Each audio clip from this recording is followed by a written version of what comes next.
嘿，大家好，欢迎收听阅文奇想。大家好，今天是2025年12月24日。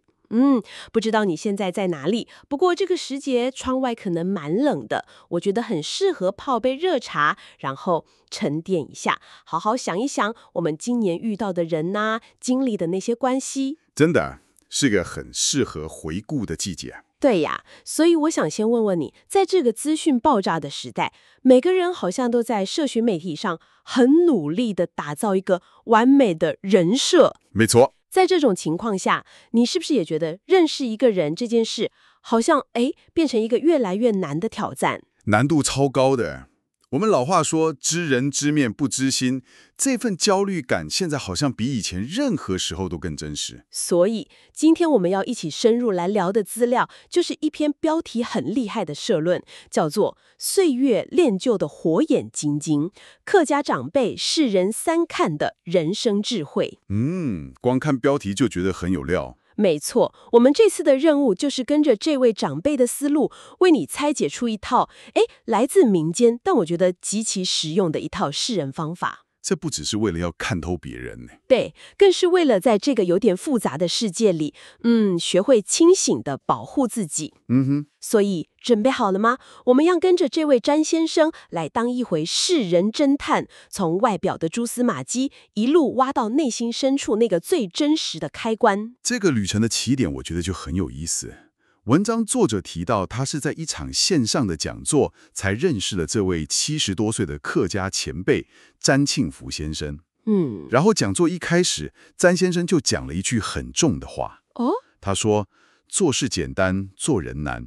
看错一个人，后半辈子都辛苦。”哇，这句话的分量真的很重哎。对。他之所以震撼，就是因为他完全不是危言耸听，他直接把识人这件事从一种社交技巧拉高到会影响你人生走向的一个战略决策的层级。后半辈子都辛苦，所以我们的侦探之旅第一站就要来做现场勘察。詹先生提出的第一个方法叫做寻其痕迹。痕迹。他的核心论点是，看一个人的现在，就知道他的过去。不过说真的，我刚看到这里的时候，心里冒出一个小小的疑问。什么疑问？就是这样做会不会有点太以貌取人了吗？如果一个人只是天生长得比较严肃，或者刚好那天没睡好，我们岂不是很容易就判断错了吗？你这个问题问得很好，这也是很多人第一时间的反应。对啊。但詹先生这里说的痕迹那个重点不在于静态的长相，而是动态累积下来的气质。文章用了一个超棒的比喻，是什么？他称之为行为考古学。行为考古学，这词很有趣。我一开始还以为是要我们像福尔摩斯一样拿着放大镜去调查人家的过去。哈哈，差不多是那个意思。但我们用的工具不是放大镜，是时间。时间？对，你想想，考古学家是怎么工作的？他们看的是一层一层的土层，从里面挖出来的东西去还原几千年前的生活，对吧？而我们看的就是一个人脸上的细纹、眼神里的疲惫或温暖，他下意识的姿态，这些就是他过去几十年生活方式、内心状态所留下来的那个土层。我懂了。一天没睡好的疲惫，跟长期忧思造成的沧桑，那种刻在骨子里的感觉是完全不同的。我懂了。就像一本书，你不能只看封面就断定好坏。但是如果你拿到手上，发现书页有很多翻阅的折痕，某些段落还有划线的笔记，没错，那些痕迹就会告诉你这本书是怎么被对待过的。人的气质也是一样的道理。完全正确。文章里还引用了一句客家谚语：捉猫子爱看猫麻，抓小猫要先看看母猫。对，这也是在说一个人的成长背景、家庭风气会在他身上留下非常深刻、很难抹灭的印记。了解。所以寻痕迹的实用性就在于，当你在选一个重要的长期伙伴，不管是工作搭档还是人生伴侣，你真正要观察的是他不经意间流露出的那些生活印记，而不是他精心准备的那个形象。对，因为你在寻找的是一个稳定可靠的生命底色，那个底色是没办法靠几次约会或几场面试就轻易涂改掉的。这是在为你的未来做一次风险评估。好，所以我们透过观察痕迹，大概能看出一个人的生命底色。但说真的，这毕竟还是用看的，光用看的，会不会还是有看走眼的时候？有没有更直接，甚至有点像可以动手确认的方法？你入到重点了，这就是詹先生的第二招，也是我觉得整篇文章里有力量最狠的一招。哦，是什么？叫做捏其根本。等等，捏这个字用的也太传神了吧！哈哈。我脑中直接出现那个画面，好像在市场挑水果，不是光听老板说这水果有多甜，没错，而是要真的拿起来用手轻轻捏一捏，感受一下它到底实不实心，饱不饱满。就是这个意思。这个捏啊，捏的不是实体，而是对方行为的实心度。行为的实心度。没错，詹先生为此提出了一个关键的思维转变。他建议我们把世人的问题从你愿不愿意改成你平时怎么做？这听起来只是换个问法，但背后的逻辑是天壤之别。愿不愿意跟平时怎么做？让我试着拆解看看。好，如果我问你，你愿不愿意帮我一个忙？在当下的情境，你为了维持关系，大概率会说愿意。对，但这只代表了你的意愿。不代表你真的做得到，或者之后真的会做。没错，你问愿不愿意，这关乎的是意愿和当下情境，尤其在一个需要讨好对方、达成合作的场合，答案几乎100%是正面的。这是一个关于未来的承诺。但是，当你问你平时是怎么处理这种事的，你探究的就不是意愿了，而是对方已经建立起来的很难改变的惯性。承诺是为了应酬，而惯性才是最赤裸的自我。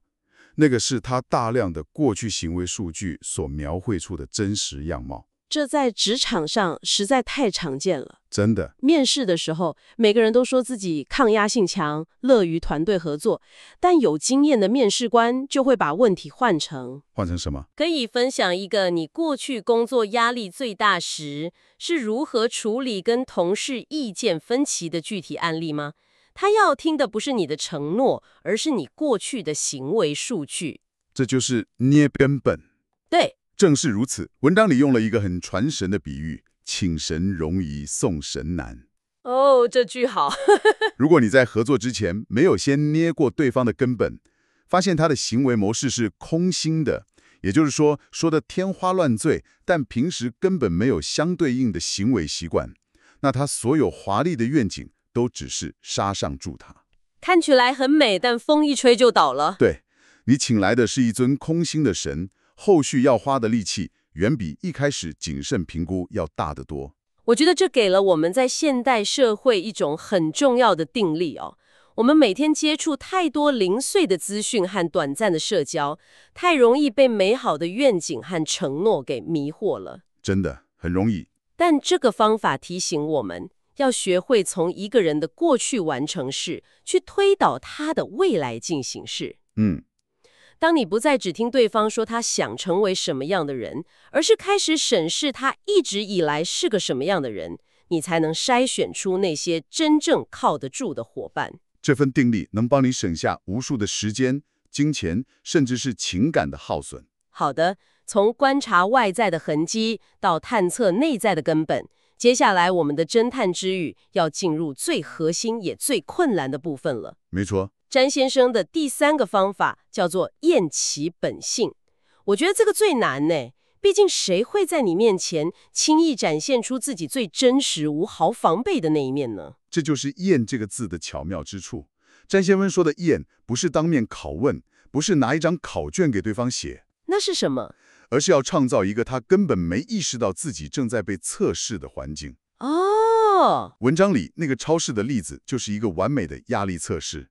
只不过他测试的不是专业能力，而是底层的品格。对，那个案例我印象超深刻。文章里提到一位企业家，他在面试完求职者后，有时候会跟着对方去附近的超市。他要看的不是这个人买了什么，而是一个非常细微的举动。什么举动？这个求职者在排队结账时，如果看到后面有人手上只拿了一两样东西，他会不会主动开口让对方先结账？你看这个情境设计的多么精妙，真的，这就是一个典型的利益盲区测试。在那个当下，礼让那位陌生顾客对求职者本人没有任何直接的可量化的好处。没错哦，没有摄影机，没有人会因此给他加分。对，甚至可能还会多花他自己几分钟的时间。在这种完全没有利益驱动，也无人监督的情况下，他如何对待一个与他无关的陌生人，最能反映出他刻在骨子里的真实品性。因为那不是演出来的，不是，那几乎是下意识的行为。这也呼应了詹先生的一个提醒：那些最会随口答应、轻易许诺的人，往往最难守信。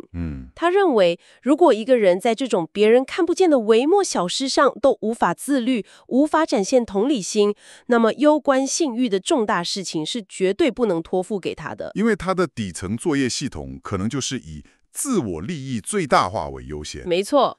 如果我们把这个观点再往外延伸一层，这不仅仅是为了守护我们个人的金钱或情感。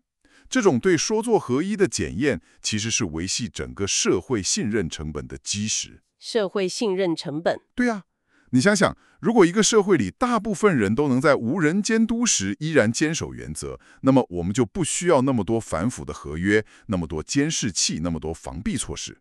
整个社会的运作成本都会降低，人与人之间的合作也会变得更顺畅。哇！所以，这不只是一门个人生存智慧，它还带有更深层的社会意义。我懂了。所以这整套世人三看，从寻痕迹、捏根本到验本性，其实是一个由外而内、层层递进的观察体系。没错，他先看外显的气质，再探查内在的惯性，最后在特定情境下验证最底层的本性。这份来自客家长辈的智慧，真的就像一阵清新的山风，吹散了现代社会那些过度包装和人设经营的迷雾。是的，而且我们必须理解，这份智慧最终的目的不是要我们变成一个多疑、愤世嫉俗的人，而是像文章里说的，是为了清醒地保护自己。詹先生也讲了一句很实在的话：牵牛上树非常难。哈哈哈，很生动。意思是要改变一个人的本性，比把牛牵到树上还困难。与其耗费巨大的心力去期待改变一个人，不如在一开始就具备识人的眼光，选择真正对的人同行。这其实是一种更根本的善良，对自己也对他人。没错，文章的结语用了3个很美的比喻，为这趟深入的探讨做了最完美的收尾。他说，愿我们都能修炼出3样东西。第一样是眼如镜，让我们的眼睛像镜子一样，能够照见表象之下的真实痕迹。第二样是心如秤，在心里放一把秤，去衡量人性的轻重，分辨哪些是实在的，哪些是虚浮的。最后一样是手如筛，把自己的手当成一个筛子，在这么复杂的人际关系里，帮自己过滤掉那些虚的、不牢靠的，留下那些真正纯粹、值得深交的朋友和伙伴。我们花了这些时间一起探讨了如何更清晰地看别人，但在结束之前，我想为你留下一个最后的思考。好的，如果我们把这面镜子、这把秤和这个筛子转个方向，对准我们自己呢？这个问题有时候想起来会让我自己也冒出一身冷汗。当别人用这套同样来自岁月智慧的3看来观察我们的时候，他们会看到什么样的痕迹？我们日复一日的生活，在我们的气质上留下了温润还是刻薄的印记？当他们不经意地伸手想捏一下我们的根本时，他们捏爆的会是说到做到的实心，还是充满借口与拖延的空心？哇！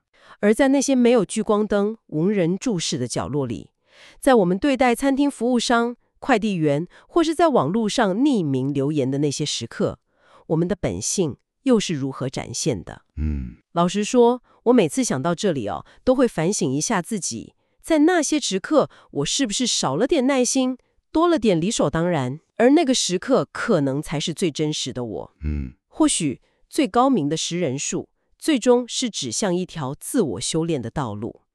因为当你努力让自己成为一个经得起三看检验的人，你自然而然也会吸引到那些同样真实可靠的灵魂。